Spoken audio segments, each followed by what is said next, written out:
Hello, everyone. My name is Bob Neufeld with World Vision Communications, and today I'm speaking with Alex Snary, who is the National Director of World Vision's offices in Jerusalem, the West Bank, and Gaza.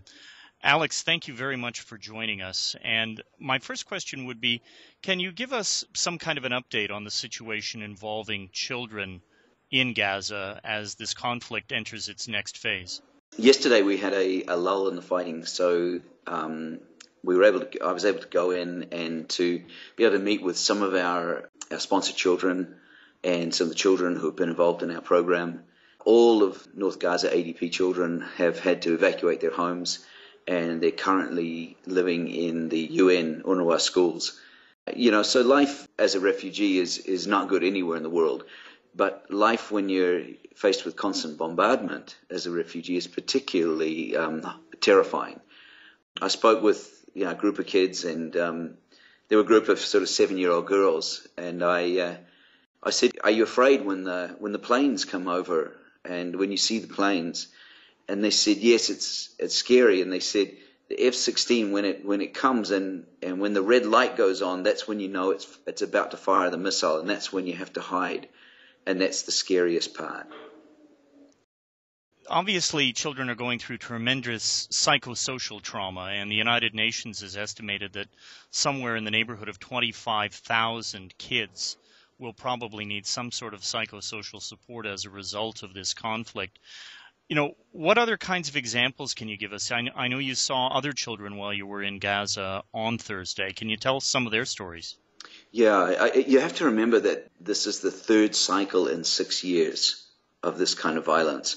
It was only 6 months ago that we finally were closing out of our child-friendly spaces from the last time, and that the last of our kids were sort of graduating out of the psychosocial support and care a mere 6 months ago. So you can imagine this now repeating this trauma once again, the impact that has. It just rips open these wounds of trauma and the terror that they're re-experiencing, the whole terror of the thing again. There is no safe place in Gaza. As we've seen the last 24 hours, kids who get caught playing on a beach or kids on a rooftop, there's no safe place to go, and you just don't know where the next attack is going to come in. And that's particularly terrifying for a population that is contained in what is essentially a giant prison, and there is no escape. It's not like a normal situation where families can flee the area of conflict.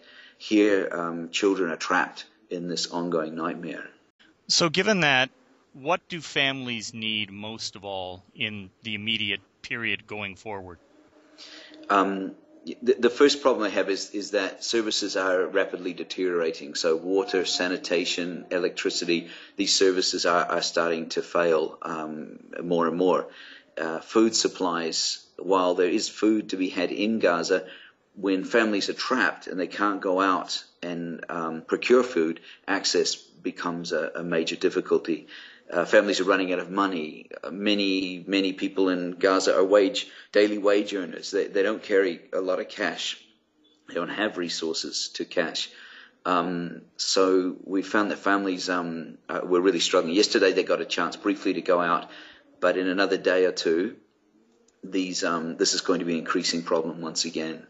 Can you give us a description of what World Vision is doing in Gaza under normal circumstances, and how this work that we're doing is being affected by the conflict? Sure.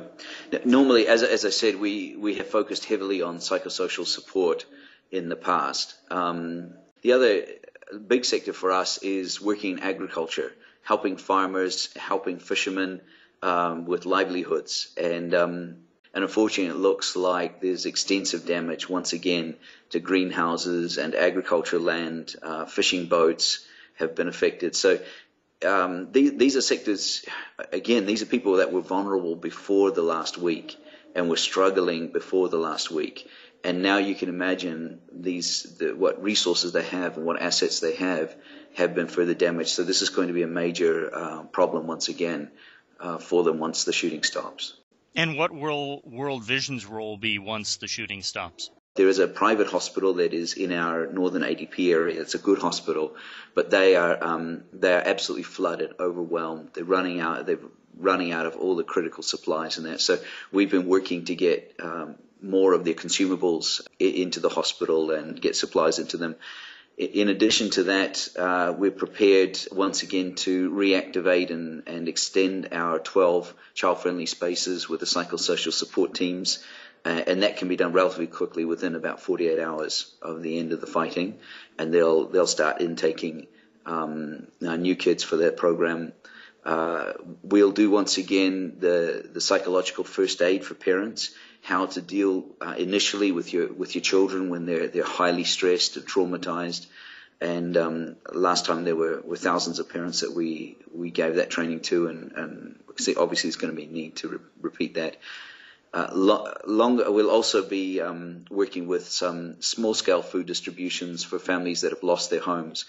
We know that over 400 homes have been totally destroyed, which means there's nothing but rubble left. These are private homes of individual families, and at least 1,600 have been damaged.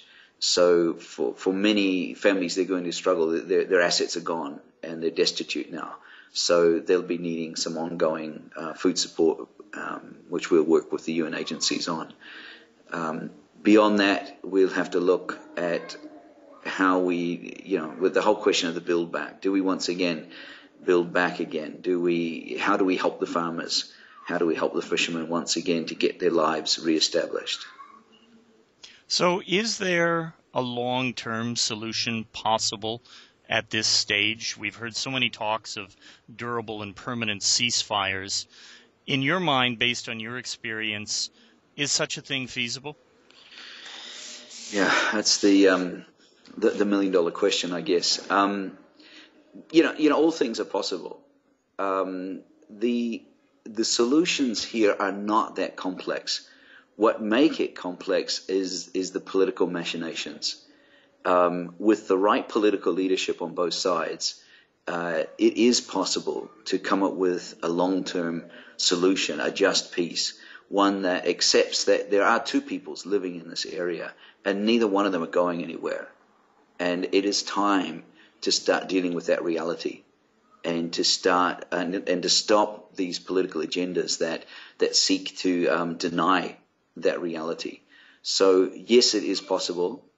It would take a lot of very decisive leadership, very strong leadership on both sides.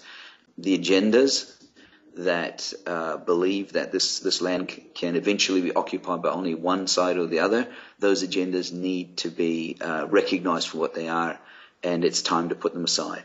As a faith organization, we really do seek your prayers that somehow in the midst of this tragedy of the deaths of innocent children, God will make a way forward, and that we will see a miracle of reconciliation. So I think two things. Pray for an immediate ceasefire so the killing stops. But beyond that, pray that somehow God will use this to open up a way for a just long-term peace. And I think those are the two major things.